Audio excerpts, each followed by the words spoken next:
et bienvenue à notre webconférence C'est Je sens, les dernières actualités légales et les nouveautés fonctionnelles. Nous allons passer une petite heure ensemble et cette session sera présentée aujourd'hui par Émeric Besnard, Product Manager Sensas chez Optima Concept, et Emmanuel Mattei, responsable de marché chez Apsicyborg. Tout au long de cette session, vous pourrez poser vos questions dans la zone de chat située à droite de votre écran. Nous y reviendrons en fin de conférence. Bonjour à tous les deux. Alors, juste avant cela, de vous laisser la main, je vais présenter rapidement la société Apsicyborg. En quelques chiffres, Apsicyborg, c'est une société de services et d'intégration de solutions de gestion depuis plus de 35 ans. En 2024, nous avions un chiffre d'affaires de 95 millions d'euros pour 600 collaborateurs. Aujourd'hui, nous sommes présents sur tout le territoire français avec 13 agences ainsi que 2 agences à l'international. Notre objectif principal, c'est de vous apporter la meilleure qualité de service et un accompagnement complet dans chacune des phases de vos projets. Nous vous proposons des services de conseil, d'intégration de solutions de gestion, d'assistance, d'hébergement cloud ou encore du développement spécifique via la factory. Emmanuel, je te laisse la main pour la suite. Merci. Merci beaucoup Capucine, bonjour à tous, merci d'être présent sur cette session. Le programme est un peu dense, j'espère qu'on va arriver, on va tout faire pour tenir les délais. Donc effectivement, on va commencer par quelques éléments autour de l'actualité légale. On va faire un point de situation à date sur le sujet de la réforme de la facture électronique. Je vous parlerai également de l'élargissement de l'offre Sage Automatisation comptable avec un nouveau module de gestion électronique de documents qu'on appelle GED également.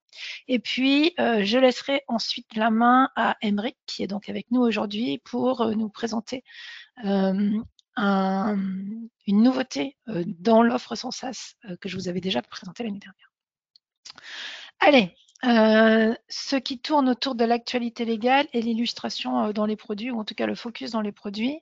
Donc déjà, vous le savez, pour certains d'entre vous, on a depuis le mois de juillet une nouvelle version qui est sortie de Sage Je sens, et dans cette version, on a une nouvelle fonctionnalité autour des comptes bancaires. Un compte bancaire par société par défaut sur chacune des fiches tiers, et ce compte-là sera bien repris systématiquement lorsqu'on va émettre les factures dans la gestion commerciale ou en saisie d'échéance dans moyen de paiement. Et bien entendu, c'est cette valeur qui sera utilisée aussi par défaut quand on émettra des factures en format facture électronique. On va en reparler. Ça, c'est le premier sujet. Ensuite, il y a un sujet, c'est la norme ISO 20022. Donc là, on est sur un contexte un peu international. Et dans moyen de paiement, on a 2 évolutions. Donc déjà, la possibilité de faire ce qu'on appelle des virements instantanés. Alors ce sujet des virements instantanés, ça doit être utilisé avec l'accord de votre banque uniquement, mais vous avez bien la possibilité de pouvoir donc générer ces virements instantanés. Et puis il y a un autre sujet, toujours dans le cadre de cette norme, qui est ce qu'on appelle la gestion des adresses structurées. Donc ça concerne les virements SEPA, les virements internationaux et les prélèvements SEPA. Et donc là, c'est pareil. Si vous avez besoin d'utiliser cette structure particulière, vous pourrez choisir le PAIN 03 dans la structure des fichiers. Parmi les nouveautés également, il est désormais possible de procéder à l'inscription à la plateforme agréée Sage. On reviendra sur le sujet tout à l'heure, mais en tout cas, c'est bien une possibilité pour ceux d'entre vous qui souhaitaient déjà procéder à cette inscription. Ensuite, on a un autre sujet sur l'actualité légale qui s'appelle vérification of pays. Alors, on va l'appeler VOP, VOP. Pardon pour les acronymes, mais c'est des fois plus pratique. Donc, quel est le contexte en fait de ce point? C'est en fait une nouvelle obligation réglementaire qui dit que la banque du payeur va vérifier la concordance IBAN et nom du bénéficiaire ou IBAN et raison sociale. Et ça s'applique au virement SEPA ainsi qu'au virement instantané depuis le 9 octobre. Vous avez peut-être même déjà expérimenté ça à titre privé. Peut-être que vous avez eu des communications de la part de vos banques. Pour ma part, moi j'ai reçu une notification d'une de mes banques qui m'a expliqué que effectivement à partir de maintenant, il allait y avoir une vérification qui allait être faite entre l'IBAN et le nom du bénéficiaire. Et donc il y a 4 situations différentes. qui vont vous être proposés. Si la correspondance est exacte, dans ce cas-là, il n'y a pas d'ambiguïté, le virement sera bien OK. Si la correspondance est partielle, vous serez notifié en fait. Par exemple, vous avez enregistré sur le RIB, vous avez dit, j'en sais rien moi, maman, et puis vous avez les coordonnées de l'intégralité de la personne, et forcément il y a un écart, donc c'est une différence mineure, et donc on vous dit est-ce que vous êtes bien sûr que vous voulez faire le virement à cette personne? Donc oui, oui. Et puis s'il n'y a aucune correspondance, dans ce cas-là, on aura une alerte forte et la possibilité donc de ne pas faire ce virement. Ou alors, si aucun contrôle n'est possible, dans ce cas-là, simplement le service est indisponible et vous continuez à travailler comme vous le faites aujourd'hui. Donc, à titre privé, ça va marcher. Et puis, au niveau des produits également, quelles sont les réponses? Alors, pour ceux d'entre vous qui utilisez moyens de paiement et Sage Flux bancaire, on va avoir ce qu'on appelle l'impression d'un document, enfin d'un élément, le PSR, donc Payment Status Report. Et donc ça se fera à partir de décembre 2025. Et ceux d'entre vous qui utilisent les moyens de paiement et Sage Direct, donc ça sera à partir de février 2026 qu'on pourra utiliser ce PSR. Et ça sera dans moyens de paiement. Voilà pour ces deux sujets. Le dernier sujet légal sur lequel je voulais passer un tout petit peu de temps, c'est ce qu'on a appelé la modernisation des états financiers. Enfin, c'est pas nous qui avons donné ce mot-là d'ailleurs. C'est l'ANC qui parle de ce sujet, donc de la modernisation des états financiers et du nouveau plan comptable général. Donc ça, on en a déjà parlé en début d'année et on en avait reparlé avant l'été. En fait, c'est quelque chose qui doit être mis en application dans le cadre de la campagne fiscale 2026, donc au titre de l'exercice 2025. Et donc, il va y avoir des nouveaux états, des nouvelles plaquettes à produire. Donc, la bonne nouvelle, c'est que depuis le 10 octobre, vous pouvez expérimenter et télécharger, on appelle ça en auto-update, directement avec votre solution état comptable et fiscaux Sage avec la V19, vous allez pouvoir d'ores et déjà récupérer ces éléments-là pour pouvoir regarder et expérimenter ces sujets. Donc ça, c'est pour le système de base. Vous pouvez récupérer ces informations. Et puis, les autres états et les autres plaquettes qui sont listées dans le cadre du règlement ANC 2022-06 seront disponibles sur la prochaine campagne fiscale. Donc, c'est dans le courant du premier trimestre où on aura les informations. Alors, d'ici là, j'espère que vous avez pensé à créer vos nouveaux comptes comptables. Si vous ne l'avez pas fait, il est toujours temps de le faire. Ça fera peut-être un peu plus de boulot, mais donc créer les nouveaux comptes comptables. Bien entendu, procéder au transfert d'écriture, puisqu'il faut passer les écritures des anciens comptes aux nouveaux comptes. Il faut penser à mettre en sommeil les comptes qui doivent l'être, qui ont été supprimés du référentiel. Et puis, il faut aussi que vous révisiez vos schémas comptables. Il y a surtout des impacts au niveau des immobilisations, par exemple. En tout cas, il faut aller regarder vos schémas comptables. Il faut aussi que vous jetiez un œil sur vos états de reporting, si vous avez des fourchettes de compte dans certains états. Donc, il faut aller regarder que tous les éléments soient bien pris en compte correctement. Et également, peut-être revoir vos interfaces ou travailler sur des imports de balance. Enfin, attention en tout cas à ce que tous les nouveaux comptes comptables soient bien pris en compte dans ces différents sujets. Et puis, c'est peut-être l'occasion pour vous, si vous le souhaitez, de changer de solution pour traiter donc vos états financiers. Chez Apsis Cyborg, on travaille avec Sage État comptable et fiscaux depuis des années. Et puis, il y a une solution qui s'appelle Sage Fiscalité, qui est une solution SaaS, alors qui permet de gérer l'alias, mais pas uniquement. Donc, c'est peut-être l'occasion pour vous de regarder cette solution-là, si vous le souhaitez, bien entendu, qu'on est à votre disposition pour échanger sur ces sujets. Voilà très rapidement ce que je tenais à vous dire sur ces sujets d'actualité. Un autre sujet d'actualité, et non le moindre, ce qui tourne autour de la réforme de la facture électronique. Alors, en quelques mots, parce qu'on ne peut pas y passer des heures ce matin, mais en quelques mots, les points importants. Donc déjà, cet été, ou en tout cas à la rentrée, vous avez peut-être vu apparaître de nouvelles terminologies. Donc aujourd'hui, on parle non plus de PDP, mais de plateforme agréée. Et ensuite, on parle de solutions compatibles. Donc, ça va vous aider parce que c'est peut-être un peu plus parlant en fait comme terminologie que PDP ou opérateur de démat. Donc, on aura des solutions compatibles et des plateformes agréées. Ça, c'est la première chose. Alors, en quelques mots sur cette réforme, on est d'accord qu'on est sur une réforme fiscale. Un des objectifs essentiels, c'est de renforcer la prévention et la lutte contre la fraude à la TVA. Toutes les entreprises qui sont soumises à la TVA sont donc concernées par cette réforme. On a un calendrier d'application en plusieurs étapes. Les échéances se rapprochent, on y arrive, et on a des calendriers différents selon qu'on parle d'émissions, de réception, on y arrive dans un instant. On a aussi de nouveaux formats de fichiers. Ça veut dire qu'on est sur ce qu'on appelle des factures structurées. Une facture électronique, c'est pas une facture qu'on envoie par mail ou qu'on reçoit par mail en format PDF. Ça, c'est plus possible. Enfin, ça ne sera plus possible. Donc, c'est bien un format bien particulier qui doit être émis par des solutions qui sont du coup conformes et qui sont capables de le faire. Il y a aussi dans cette réforme de nouveaux circuits obligatoires pour pouvoir suivre la circulation de ces factures. On va parler de cycle de vie de la facture, de statut de la facture. Et puis ces factures, donc elles vont transiter par des nouveaux opérateurs qui sont donc les plateformes agréées, qu'on appelait anciennement PDP, et les plateformes agréées vont envoyer les informations à l'administration fiscale par le biais du portail public de facturation. La bonne nouvelle, c'est qu'aujourd'hui, il y a plus d'une centaine de plateformes agréées qui ont été immatriculées.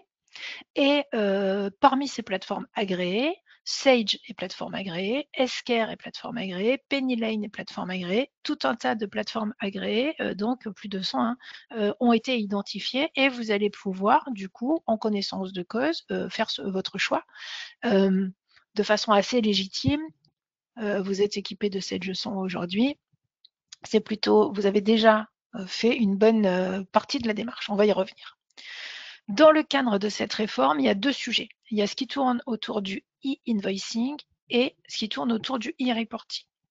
Le e-invoicing, c'est ce qu'on appelle aussi plus communément la digitalisation de la facture. C'est-à-dire, c'est le fait de émettre, transmettre, déposer des factures au format électronique.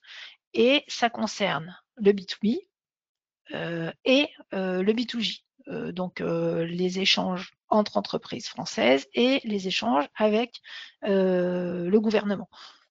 Ça remplace ce qui était les échanges avec Chorus Pro aujourd'hui. En fait, Chorus Pro, ça va être une PA comme les autres. Donc, le B2B et le B2J, mais ça ne s'applique pas en cas de facture B2C, donc sur des particuliers, ou en cas de facture B2B internationale. Donc ça, c'est sur la partie gestion des factures électroniques. Et après, il y a un autre volet qui est celui du e-reporting. Et ça, le volet du e-reporting, ça concerne les transactions B2C ou alors les transactions B2B internationales. Et il y a aussi le sujet de l'encaissement des prestations de services. Donc ces éléments-là vont être collectés par les plateformes agréées et envoyés à l'administration fiscale, au PPF. En fait, selon le contexte de chaque entreprise, le flux de factures que moi j'appelle non RFE va continuer à exister, donc persistera. C'est-à-dire que si vous travaillez à l'international, vous allez continuer à recevoir des factures sur les formats que vous utilisez aujourd'hui, au format PDF, par exemple, par mail. Tout ça, ça va continuer à exister. Donc, du coup, ça peut avoir un intérêt aujourd'hui dans ce contexte, mais pas uniquement, de s'équiper d'outils de dématérialisation de factures entrantes, qu'on appelle aussi portail d'achat, ou de dématérialisation de factures sortantes pour pouvoir fluidifier le traitement de vos factures Et pour pouvoir homogénéiser ces traitements, mettre à plat vos process, parce que c'est quelque chose qui va forcément être nécessaire. Et donc, vous pouvez faire ça dès à présent. Il est aussi important d'avoir en tête qu'il y a un certain nombre d'ajustements qui se font encore sur des situations bien particulières. Et donc, il y a certaines évolutions qui arriveront dans le courant de l'année, enfin d'ici à la fin de l'année 2025, puisqu'on attend en fait des nouvelles spécifications techniques d'ici la fin de l'année sur octobre-novembre. Voilà ce sujet de la facture électronique en synthèse. Alors, juste pour changer un peu de rythme, je vous ai fait un petit quiz là. Est-ce que je peux refuser de me soumettre à la réforme de la facture électronique? La réponse est non, hein, bien sûr. Si vous êtes dans le périmètre, vous devez absolument rentrer dans le process et rentrer là-dedans. Je ne peux pas refuser puisque la RFE est obligatoire pour toutes les entreprises soumises à la TVA. Bon, c'est pas trop grave. De toute façon, si j'y vais pas, aucune sanction n'est prévue. Si je ne me conforme pas, selon vous, c'est vrai, c'est faux? Ah, c'est faux. Il y a effectivement un certain nombre de sanctions qui ont été confirmées par les instances. Alors, l'objectif, c'est pas d'agiter le polyphénol, mais il faut effectivement que vous sachiez qu'il y a bien des sanctions qui sont prévues pour les entreprises si elles ne se conforment pas à cette réglementation et qu'il y a des sanctions prévues pour la non-transmission d'une facture, la non-transmission du reporting ou l'absence de désignation d'une plateforme agréée. Et les plateformes agréées elles-mêmes doivent aussi respecter un certain nombre de règles, hein, bien entendu, donc elles sont aussi éligibles à certaines sanctions si jamais elles ne respectaient pas ces règles. Ensuite, je dois être prêt à recevoir des factures électroniques dès septembre 2026. Est-ce que c'est vrai? Est-ce que c'est faux? Donc, la réponse, c'est oui. Donc, on a bien une échéance en septembre 2026 pour recevoir des factures électroniques. Et je répète, une facture électronique, ce n'est pas une facture PDF envoyée par mail, c'est bien une facture structurée. Donc, ça veut dire que septembre 2026, c'est bien l'échéance, la première des échéances pour pouvoir être prêt à recevoir donc des factures au format électronique. On parle aussi de date au plus tard. Ça veut dire que ceux et celles d'entre vous qui souhaitent anticiper la démarche vont pouvoir, dans le courant de l'année 2026, rentrer dans la phase d'expérimentation. Et ça veut dire aussi qu'il est nécessaire pour vous de réfléchir au choix de votre plateforme agréée, de vous questionner sur votre système d'information actuel pour savoir quelle est la hauteur de la marche. Où est-ce que vous en êtes de votre équipement actuel par rapport à ce que vous allez devoir faire. J'ai remis ici un calendrier. Ce calendrier, alors il est un peu coloré, pardon. Effectivement, nous, si on dit qu'on se positionne au 1er octobre, septembre 2026, ça nous laisse encore un peu de temps. Alors oui, mais non, en fait, hein, parce que septembre, il y a le mois de juillet, il y a le mois d'août, il y a l'été. Moi, j'ai envie de vous recommander plutôt d'être prêt pour le mois de juin, plutôt que de rentrer après dans un espèce de goulot d'étranglement sur la période juste avant septembre 2026. Et donc, septembre 2026, c'est bien la réception pour tous et pour les grandes entreprises, les ETI ou les assujettis uniques, c'est aussi la date pour émettre. Alors, est-ce que vous êtes concerné par l'échéance de septembre 2026 ou par l'échéance de septembre 2027 pour l'émission? Vous pouvez aller consulter, j'ai mis le lien là à gauche, le site de l'INSEE qui vous donne en fait des informations sur la catégorie de votre entreprise. Alors, une remarque par rapport à ce site-là. Donc, c'est un site public, hein, vous pouvez aller jeter un œil, bien entendu. Attention, parce que la classification est faite par rapport aux données de 2023. Donc, peut-être qu'il y a quand même des vérifications autres à faire, mais en tout cas, bien regarder quelles sont du coup les contraintes qui sont les vôtres.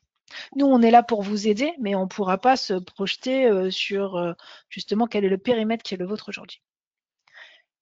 Et enfin, pour conclure en fait sur ce sujet de la réforme de la facture électronique, qu'est-ce que je peux vous donner comme préconisation?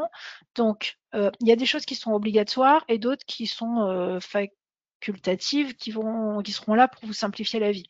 Donc, cartographiez votre système d'information, identifiez votre contexte. Est-ce que vous travaillez en B2B? Est-ce que vous travaillez en B2C? Est-ce que vous êtes à l'international? Ça, c'est le contexte. Cartographier les flux, c'est de quoi je suis équipé. J'ai du Sage 100 gestion commerciale, j'ai du Sage 100 comptabilité. OK. J'ai une comptabilité Sage et un outil de facturation métier d'un autre éditeur. OK. Qu'est-ce qui prévoit mon autre éditeur? Qu'est-ce que prévoit Sage? Il faut que j'aille regarder. Donc ça, c'est la première des choses, la cartographie de mon système d'information. Ensuite, si vous le souhaitez, chez Apsys Cyborg, on peut vous proposer de vous accompagner. On a une offre conseil, Capucine en a parlé tout à l'heure. On a un accompagnement qui peut vous aider, vous mettre le pied à l'étrier, vous aider justement à cartographier votre système d'information par exemple, faire votre rétro-planning de tout ce que vous devez faire. Vous avez également la possibilité de vous équiper dès à présent d'un portail de traitement des factures fournisseurs. Ce portail de traitement des factures fournisseurs, ce n'est pas une obligation, mais par contre, c'est vraiment un outil facilitateur puisqu'en fait, c'est un outil qui, dès à présent, va vous permettre de traiter l'intégralité de vos factures qui arrivent, les factures PDF, les factures courrier que vous allez pouvoir scanner. Et une fois que ces factures seront au format que j'appelle RFE, ça ne changera pas grand-chose puisqu'en fait, l'outil est suffisamment intelligent pour qu'en fait, il interprète et il identifie le format de fichier. Donc, c'est un fichier PDF, bah, OK, je le traite d'une certaine façon.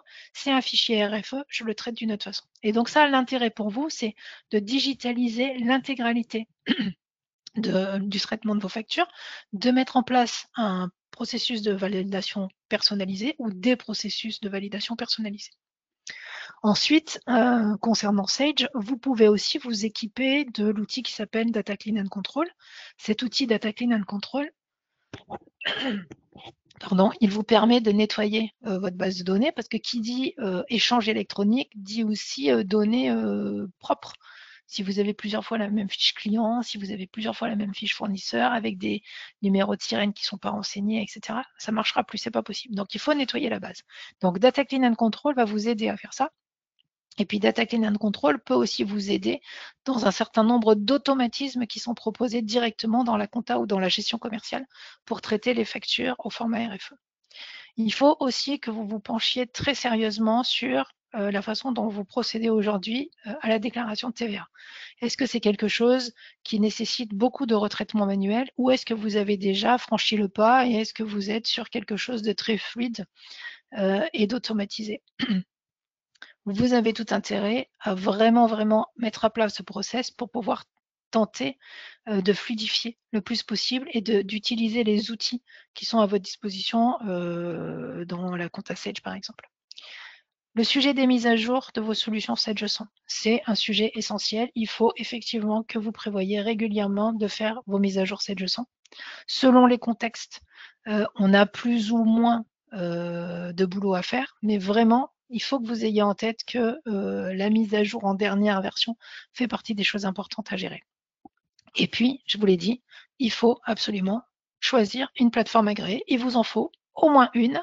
Vous pouvez en choisir plusieurs, mais il vous en faut au moins une pour pouvoir récupérer vos factures sur septembre 2026. Ça, c'était le sujet de la réforme de la facture électronique. Pardon pour le débit, mais on a beaucoup de choses et puis je veux laisser du temps à Emeric après.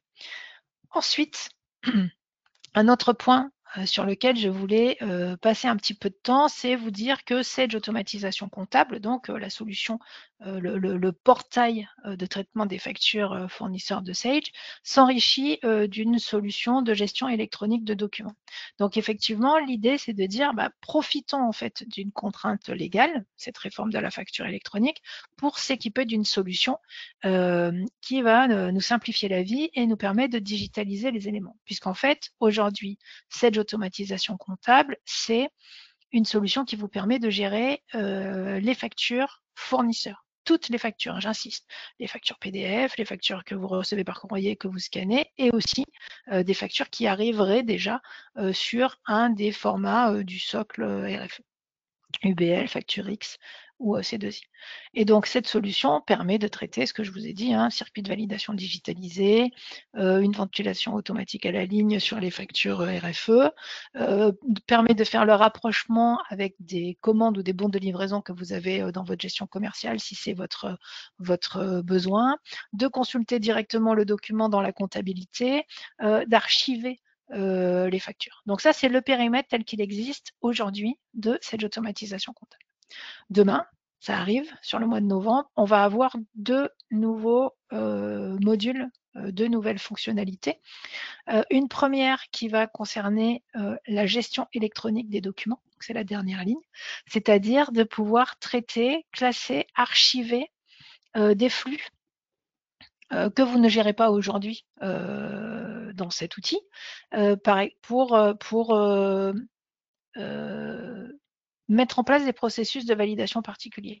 Peut-être le traitement de certains courriers, peut-être, et c'est un des cas d'usage qu'on vous montrera très prochainement, le traitement des demandes d'achat. Et donc, en fait, on va construire des formulaires personnalisés pour pouvoir dire, ben voilà, quelles sont les informations que je veux stocker par rapport à ce type de document que je reçois et quel est le process de validation que je mets en place derrière et qu'est-ce qu'il va se passer ensuite et qui a le droit de traiter ce type de document. On vous montrera ce module dès qu'il sera disponible et surtout, encore une fois, sur le sujet des demandes d'achat. Un autre aspect non négligeable, c'est tout ce qui tourne autour du traitement des factures de vente. Si vous êtes équipé aujourd'hui d'une solution de facturation qu'on appelle une solution métier, qui est Passage, et qui est pas compatible facture électronique. Dans ce cas, les factures que vous allez émettre et que vous devez transmettre à vos clients, elles ne sont pas conformes. Donc, il va être nécessaire de convertir ces factures dans un format conforme. Donc, Sage Automatisation Comptable avec le module de gestion des ventes va nous permettre de convertir les factures non conformes en factures conformes à partir de fichiers CSV vraisemblablement ou de fichiers PDF. J'insiste sur un point. Transformer un fichier PDF ou un fichier CSV non conforme en un format conforme, c'est pas le plus difficile. En revanche, il faut que vous soyez vigilant parce que dans le cadre de la réforme de la facture électronique, il y a des données obligatoires qui sont attendues dans chaque facture. Donc, ces données, si elles ne sont pas présentes dans votre outil de facturation métier et qu'elles sont attendues dans le cadre de la réforme de la facture électronique, il y a bien un moment où il va falloir que quelqu'un les saisisse. Donc, il faut vraiment que vous vous penchiez sur le sujet pour voir quelles sont les données qui sont manquantes dans votre outil. Et en fonction du nombre de données manquantes, il faut que vous vous projetiez sur le fait que potentiellement, il va falloir les saisir sur chacune des factures que vous allez émettre. Je fais 3 factures par an, c'est pas très grave s'il faut que je saisisse des données à la main. J'en fais 300 par mois. Peut-être que je réfléchisse à faire évoluer mon système d'information. Voilà pour ce sujet, Sage Automatisation Comptable. On change de thème complètement. On va parler de la solution sans sas. Cette solution sans sas, on vous l'avait présentée l'année dernière, puisqu'elle est sortie l'année dernière, et c'est une solution qui va nous permettre d'enrichir ma gestion commerciale 7G100.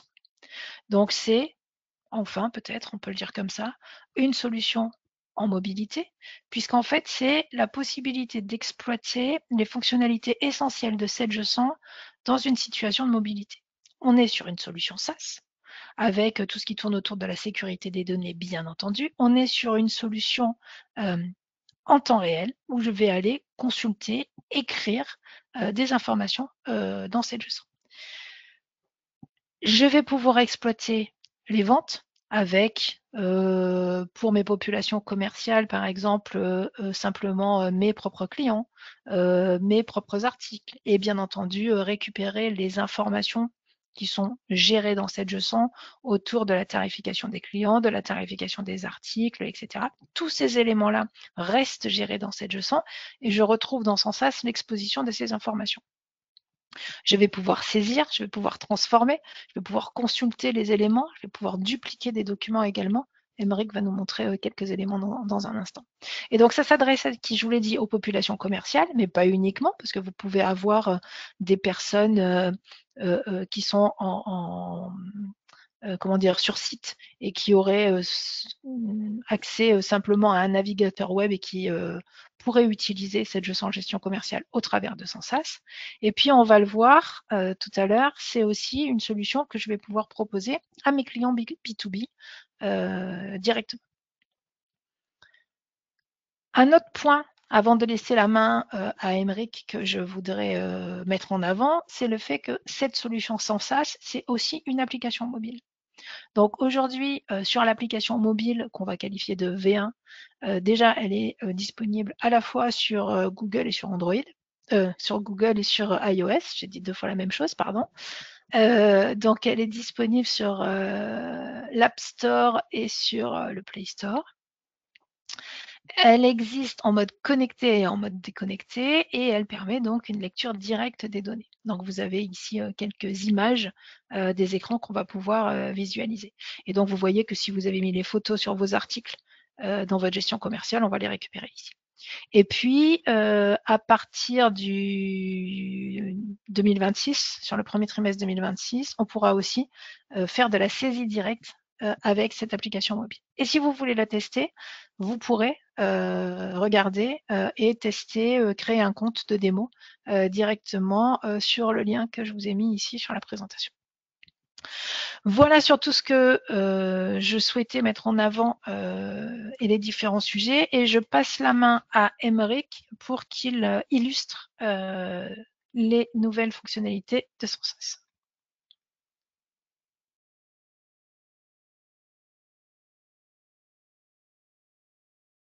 Et voilà, bonjour, merci Emmanuel pour la présentation, merci pour l'invitation.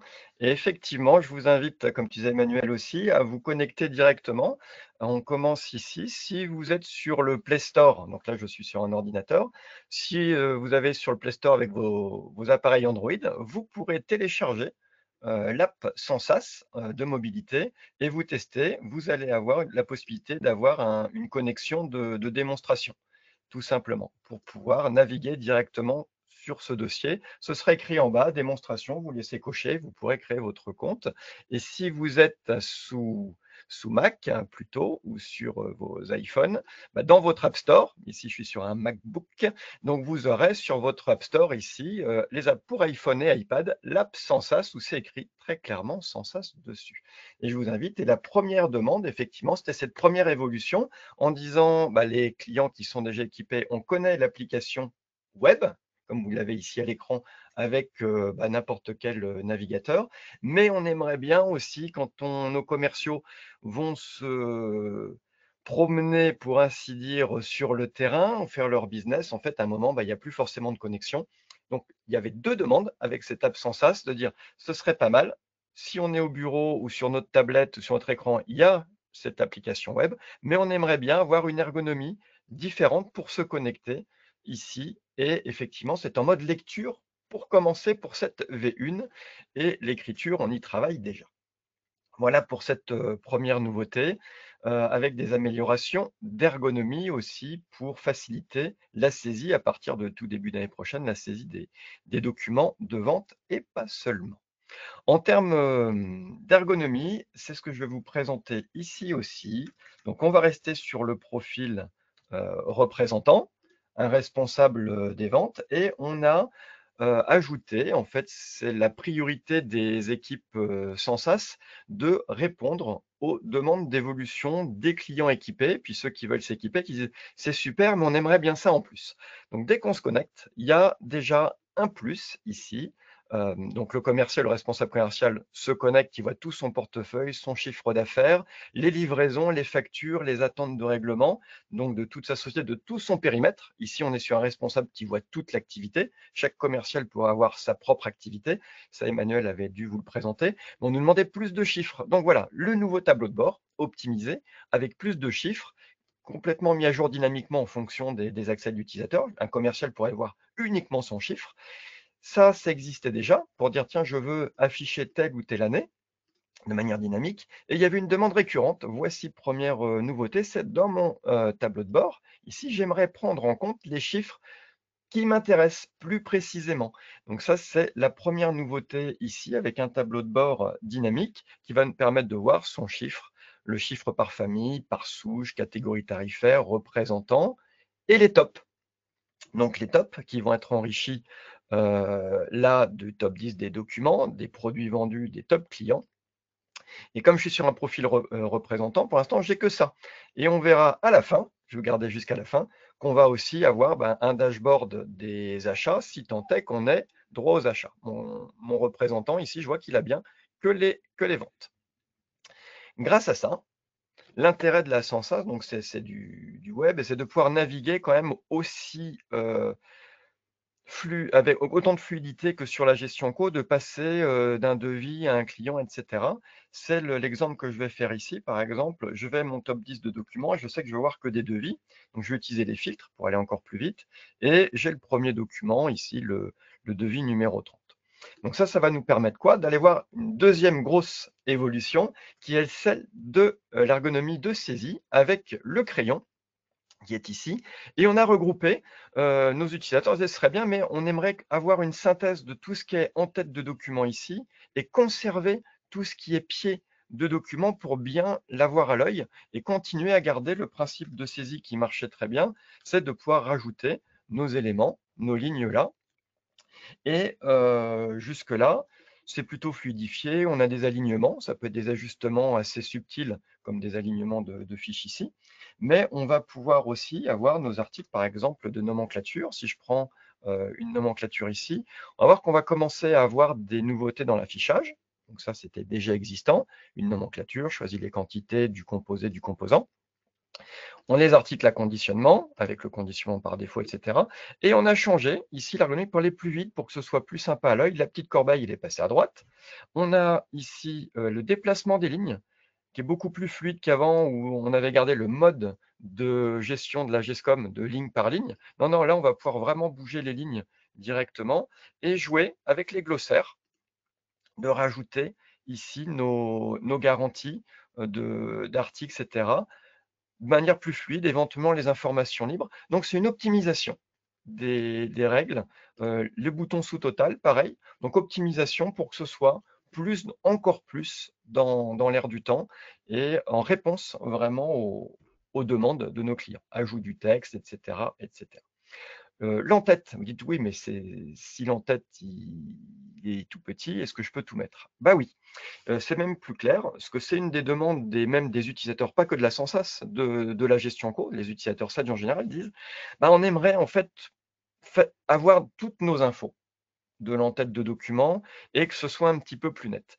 Donc, nos interviews utilisateurs nous amènent à dire, bah, on aimerait bien les devis, les statuts, voilà, je vais valider mon devis ici, le numéro de pièce, les informations de documents et regrouper tout ce qui est facturation, éléments de livraison, les informations de devis, ce qui est une des nouveautés de l'été dernier, les informations d'entête, les informations libres, etc. Donc, on a à la fois quelque chose de réduit, donc un affichage synthétique, mais on peut avoir quelque chose de très détaillé dès qu'on va déplier les informations. Donc là, j'ai modifié mon devis 330, je l'ai modifié. On pourrait s'en arrêter là, on pourrait l'imprimer pour voir ici. OK. Donc, tous ces documents sont personnalisables. On évolue beaucoup, la Sensas a beaucoup d'évolutions, donc ces documents gèrent désormais les devises. Si tant est que ce soit nécessaire, l'envoi par email, la modification qu'on a vue. Et dans les demandes qui étaient récurrentes, c'était de pouvoir transformer les documents jusqu'au bon de livraison et de continuer le parcours. dans les documents aussi, vous verrez que ce bouton signature, il est sur les devis, commandes, mais il va aller jusqu'au bon de livraison. Voilà, donc si on veut transformer ce document, bah c'est parti, on a le document 330 ici, qui est validé, on passe sur le BL 23. Une question qui est posée, est-ce qu'on a besoin de la gestion commerciale? Oui, en fait, cette Sensas, elle alimente la gestion commerciale qui est derrière. Donc le devis 230 qui était ici va se transformer en BL 023 qui se trouve ici avec la référence abscisse. On est là, donc on est sur notre document et ce qu'on annonçait, c'est qu'on peut très bien dire qu'OK, on a reçu notre livraison et tous ces documents vont être signables et enregistrés. Dans les nouveautés, ça va être l'enregistrement de la succession de PDF que l'on va retrouver ensuite sur les documents liés ici, ce qui fait que si on imprime cette fois-ci le bon de livraison, on va avoir le document signé, archivé et enregistré au niveau de notre document. Donc, ça nous a permis de voir la partie édition indirectement, que ce soit dans le document, la modification du document, l'édition de ce document. Et si je vais dans mes documents de vente, une des demandes très importantes, c'est-à-dire, OK, transformer en bon de livraison, c'est bien, mais est-ce que l'on peut créer directement un bon de livraison? La réponse est oui. Donc ça, c'était pour ces nouveautés de ce type-là. Et la question suivante concerne le B2B. Je suis toujours connecté ici en Bernard Gendron. Bernard Gendron gère tous ses clients. Je vais cliquer cette fois-ci sur le client. On va voir son chiffre d'affaires total, etc. Donc 386 000 de chiffre d'affaires. Je peux interroger tous les éléments, mais ce qui m'intéresse, là, c'est de voir qu'il y a Enrique Bernardo, ici, avec cette adresse email, qui est donc un des contacts du client bag. Donc, le représentant, le directeur commercial Bernard Gendron, il sait qu'il y a tout ça. La nouveauté, c'est que cette ergonomie est désormais disponible pour les clients finaux. C'est exactement, donc pour vous, il n'y a absolument rien à faire là-dessus, si ce n'est que de venir cocher et de dire que cet utilisateur, avec cette adresse-là, se connecte. Donc là, c'est le client final. Le client final, ici, c'est bien Enrique Bernardo, qui est là. Et lui, il est connecté à quoi? À son propre top 10 des documents récents et de ses articles. Il va pouvoir accéder en mode tri. Par exemple, le BL23, ici, on voit que le BL23 ici, le client va pouvoir accéder en visu à son document, pouvoir le réimprimer, mais ce n'est pas seulement ça, il va accéder à tout son historique de vente. Donc il est en mode web, donc je suis connecté en client final, et ça on sait que quand on est en B2B, donner accès à partir d'un site web ou d'un site e-commerce, ce n'est pas toujours évident, et la première question des clients finaux, c'est j'aimerais voir mon historique de documents, pouvoir naviguer à l'intérieur, donc en fonction de son navigateur, on pourra avoir plus ou moins de lignes, naviguer dans les pages. Là, j'ai un écran qui est assez grand. On peut continuer. Donc voilà, on va mettre 30 utilisateurs, 30 lignes de documents. Et le client va pouvoir faire peut-être mieux que dans son propre système d'information, pouvoir chercher. Il dit, tiens, mais je recherchais le 023. Il tape directement ici. Il peut utiliser, si c'est un client qui utilise aussi, un client final qui utilise aussi la gestion co, il sera habitué à cet entonnoir pour aller chercher que ses devis, que ces BL, que ces autres documents. S'il a plusieurs représentants de la société Bijou, il pourra naviguer. S'il a des documents en devise ou faire des filtres par période, il pourra. Ou alors simplement supprimer l'ensemble des filtres. Donc, premier intérêt, le client final se connecte, il voit son historique de documents, mais ce que l'on va souhaiter, la thématique de ce webinaire était tournée beaucoup autour de la facture, de la gestion électronique. Ce qu'on souhaite, c'est beaucoup de factures. Donc là, on est carrément en amont. Donc, il faut que le client ait envie de passer commande de beaucoup d'articles et d'activer. Donc, si jamais dans son panier, il a envie d'ajouter, peut-être pas, allez, si on veut faire beaucoup de chiffres, une centaine parce qu'on est en B2B, il va mettre une centaine d'articles dans son panier ici pour être en mode, comme sur n'importe quel site e-commerce, l'ajout au panier, et il va pouvoir créer son nouveau document de vente ici. Alors, il y a quelques subtilités. Emmanuel, vous avez déjà présenté des choses, on ne va pas détailler tout le fonctionnement déjà standard. Je m'axe plutôt sur les nouveautés, mais le client pourra passer, client final, passer par là. Si vous voulez jouer avec sur le site de démo, j'ai activé quelque chose ici, parce qu'il y a des paramètres, le client final pourra le faire, ajouter le sélecteur de quantité. C'est cette case à cocher qui m'a permis de mettre 100 directement et de faire une recherche article et de remplir très rapidement mon panier et de faire un nouveau document de vente comme on l'a vu tout à l'heure en modification. Mais il y a autre chose qui est demandé, c'est le réassort. Donc un client qui va prendre par exemple un BL, déjà entendu, dit tiens, j'aimerais rajouter au panier, je vais copier dans mon panier tous ces articles-là. Donc on peut avoir, nous, des utilisateurs, des sociétés utilisatrices de la Sensas qui ont des dizaines, voire des centaines de lignes dans un bon de commande, dans un BL, une facture. Le client peut faire son propre réassort. Il peut aller chercher sa facture et dire tiens, la facture tant, j'aimerais repasser la commande à l'identique. Donc il va aller dessus, il va regarder le contenu, ça lui convient, il fait copier dans le panier. S'il y avait déjà des choses, est-ce que je complète? Donc on pourrait comme ça cumuler plusieurs factures, plusieurs bons de commande. Là, je vais vider pour avoir la copie conforme du panier et faire un nouveau document de vente et continuer avec une mise à jour des tarifs sur les nouveaux tarifs ici. Pour continuer ce que l'on a vu tout à l'heure, compléter document d'en-tête. C'est le client lui-même qui pourra nous préciser ses références, etc. Voilà pour cette partie connexion B2B. Donc, quelqu'un qui connaît déjà la Sensas, ce sera facile. Et pour vous, c'est extrêmement simple. Il suffit d'activer le module B2B pour donner un accès, en plus de ses représentants, directement au client, ce qui fait qu'en termes de business, les documents seront saisis directement par les clients finaux. Dernière partie de cette présentation des nouveautés, je vais me connecter avec un compte ici de dirigeant. On imagine que je suis dirigeant et en tant que dirigeant, je vous avais évoqué tout à l'heure que j'avais l'accès au module vente mes achats, donc je retrouve cette même ergonomie sur tout le chiffre de la société ici. J'ai le module vente, mais j'ai également la possibilité de créer des documents d'achat. Donc, on peut très bien utiliser que le module achat. Certains utilisateurs n'auront que le module achat et n'avoir accès qu'à ces éléments-là. Je vous montre un accès global et les nouveautés. Comme pour la partie mobilité tout à l'heure, la gestion des documents de stock et des documents internes, on va retrouver leurs différentes natures ici, avec des filtres supplémentaires comme devise. Donc ça, c'est quelque chose que l'on a ajouté. Emmanuel, tu disais tout à l'heure que l'idée, c'était d'apporter du plus. Oui, on ne se prive pas d'apporter du plus directement, notamment sur l'ergonomie. Mais on peut avoir encore quelques petits moins, parce que les documents de stock et documents internes, on ne pourra les créer qu'à partir du tout début d'année prochaine, mais on est déjà en visu. Donc, vous voyez, plutôt que de sortir quelque chose tout d'un coup, en fait, on va diffuser au fur et à mesure où les développements sont validés. Donc, les achats, donc c'est en lecture, écriture, on peut créer stock d'achat. Les stocks internes, les stocks et documents internes, c'est en lecture uniquement.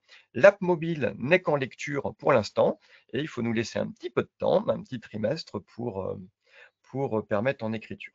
Et les petites friandises, on va dire, pour les dirigeants, les responsables commerciaux, pourquoi pas, avoir une alerte tiers très rapidement, de dire tiens, sur mes clients, je vais avoir une vision globale ici en tant que gestionnaire d'entreprise, quel est le business et quels sont tous les retards de paiement et éventuellement ça pourrait faire l'objet d'un autre webinaire à un moment. Si j'ajoute les clients, les fournisseurs, quels sont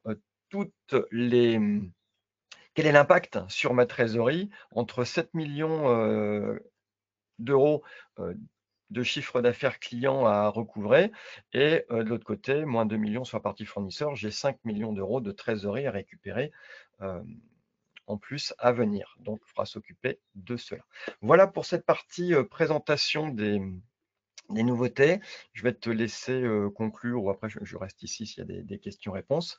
Mais voici donc cette Sensas, beaucoup de nouveautés en termes d'ergonomie, que ce soit sur la partie web, que ce soit sur la partie app mobile, des nouveautés fonctionnelles à l'intérieur du module vente, mais également des nouveaux modules pour des nouveaux profils utilisateurs. Et le module B2B est assez original dessus, avec un accès vraiment temps réel sur toutes les données de la gestion. Voilà, j'ai respecté le timing. Merci beaucoup, Emeric, c'est parfait. Je reprends la main un instant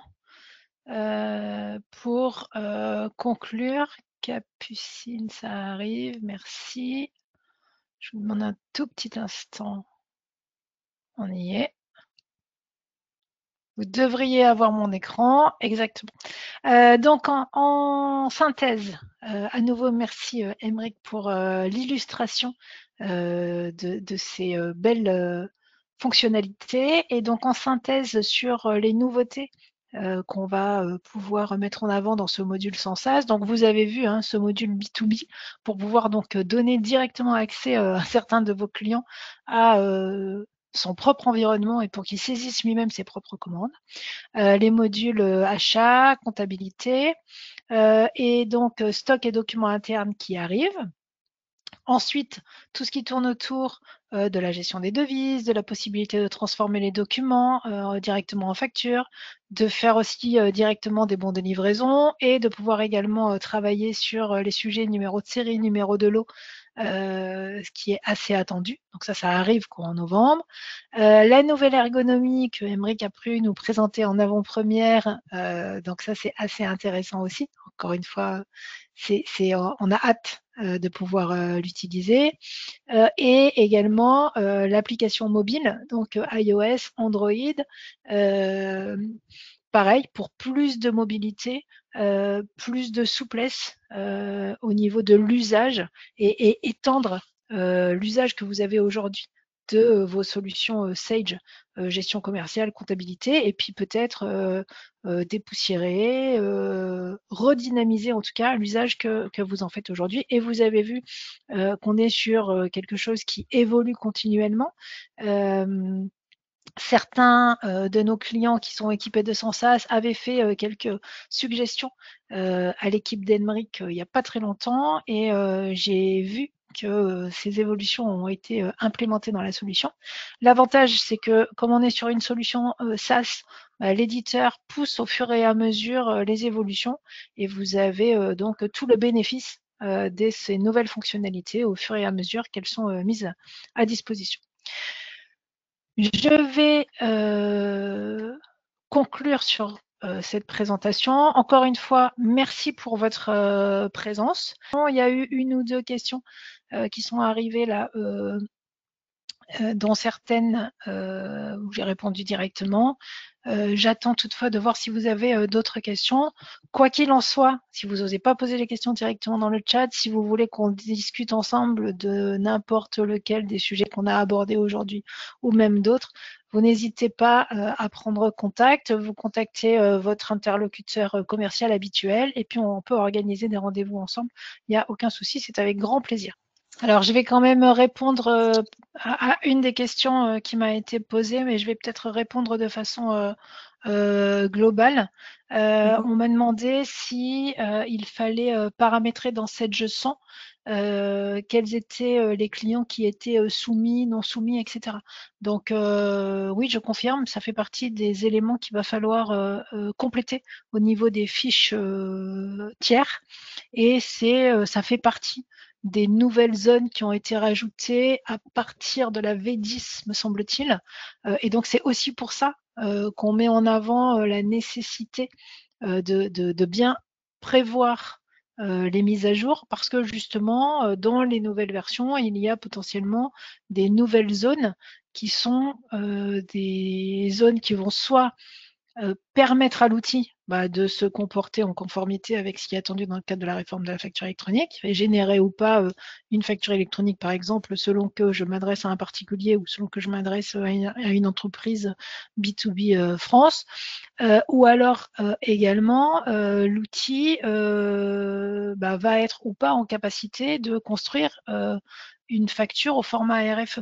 Donc c'est pour ça, j'insiste sur le fait qu'il faut vraiment que vous regardiez quelle est votre situation, quelles sont les échéances qui sont les vôtres, et ça va vous aider forcément à vous projeter sur les obligations que vous devez respecter. Et donc je vérifie si on a d'autres questions. Je n'en vois pas. Non, C'était... non, il n'y en a pas d'autres, Parfait. c'était les dernières. Donc, merci à tous de nous avoir suivis et merci encore à vous deux pour vos présentations. Donc, vous pouvez retrouver les sujets de nos prochaines conférences web directement sur notre site apsiciborg.com dans rubrique événements. Et pour vous tenir informé des actualités de vos solutions et d'Apsiciborg, vous pouvez également nous suivre sur notre page LinkedIn. Merci beaucoup. Très bonne journée à tous et à bientôt. Merci beaucoup. Bonne journée. À bientôt. Au revoir. Et au revoir.